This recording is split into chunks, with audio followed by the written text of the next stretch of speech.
Have you ever had that uneasy feeling like you were being watched, even when you were completely alone? Well, believe it or not, that nagging sense might be correct.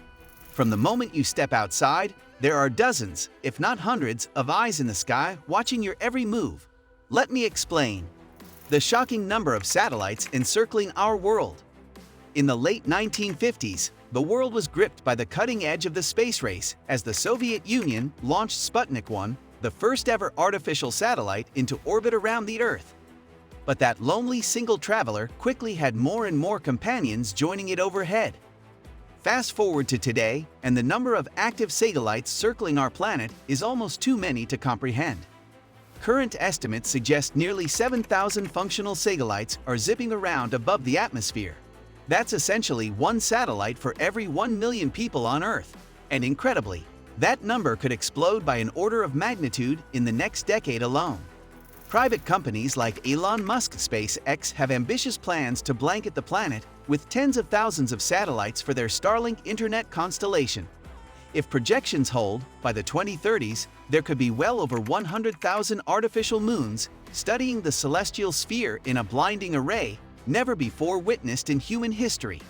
The mind-boggling resolution of today's satellite cameras. Now at this point, you may be thinking, sure, there are lots of satellites, but how good could their cameras be from way up there? Allow me to disabuse you of any notions that they could merely be basic, low-fidelity observation tools. When primitive satellites first started imaging the landscapes below decades ago, their cameras operated with a resolution of just 80 meters per pixel. That means a single pixel in those early pictures essentially represented an area equivalent to an entire football field. Impressive for capturing landmass overviews perhaps, but effectively useless for any kind of detailed examination or identification purposes. Oh, how technology has evolved from those humble beginnings! Today's premium commercial satellite imaging providers boast extraordinarily crisp cameras capable of up to 25 centimeters per pixel resolution. Let that sink in for a second. Those tiny squares you're looking at can discern features and objects on the ground just 25 centimeters across, or less than 1 foot, from their lofty vantage point hundreds of miles above. At that resolution, idling cars can be distinguished from trucks. The colors of people's clothing below are visible. Even individual tree branches can be made out with striking clarity. It's like having an unobstructed view just slightly higher than any nearby buildings may stand a remarkably invasive level of fidelity. Surveillance circumventing all kinds of cover.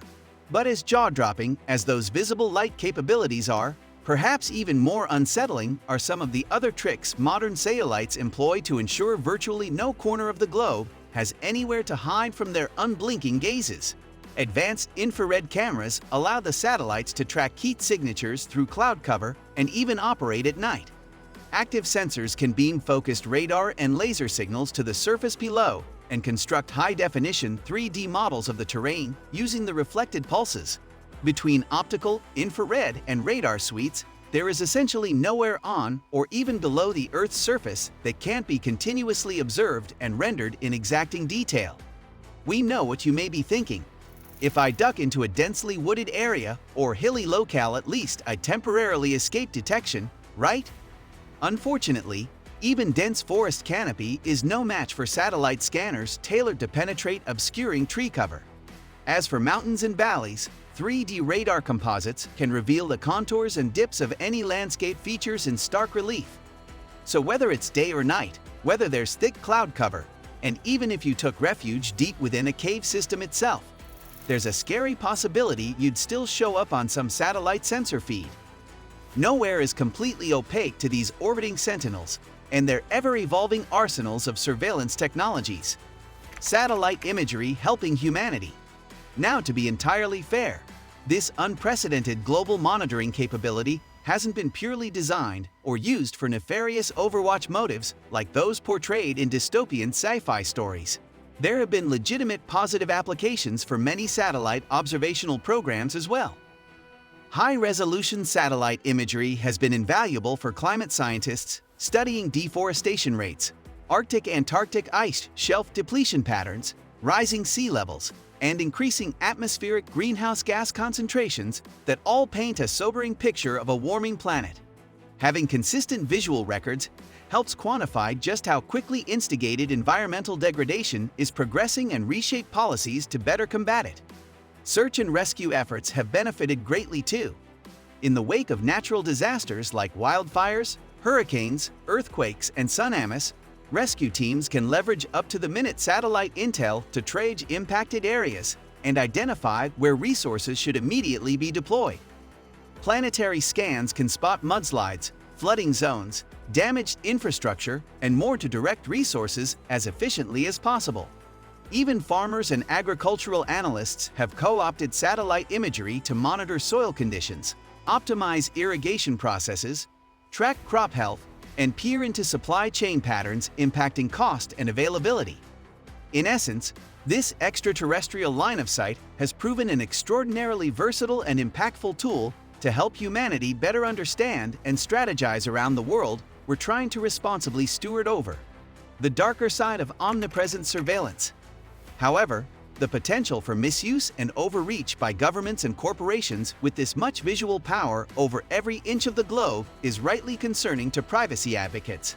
Authoritarian regimes could use satellite surveillance to track dissident groups, monitor protests, or even target individuals for persecution based on their movements and activities. Foreign adversaries could use it to meticulously map out critical infrastructure for cyber attacks or plan incursions.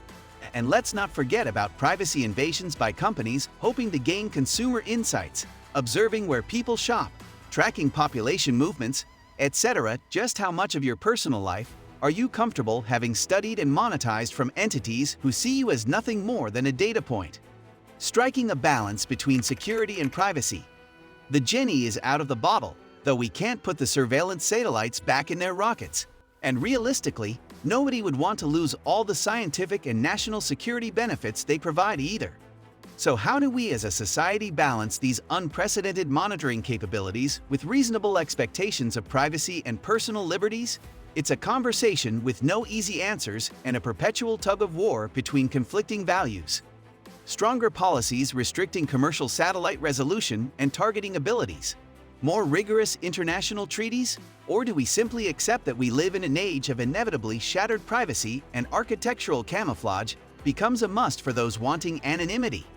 There aren't going to be perfect solutions where everyone is satisfied, but we at least owe it to ourselves to be informed and think deeply about what level of omnipresent surveillance we're willing to accept in the 21st century and beyond.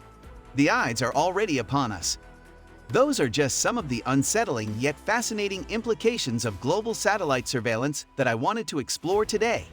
Be sure to like, share, and subscribe for more thought-provoking content examining how rapidly developing technology is reshaping our society and worldviews. I'll see you in the next video.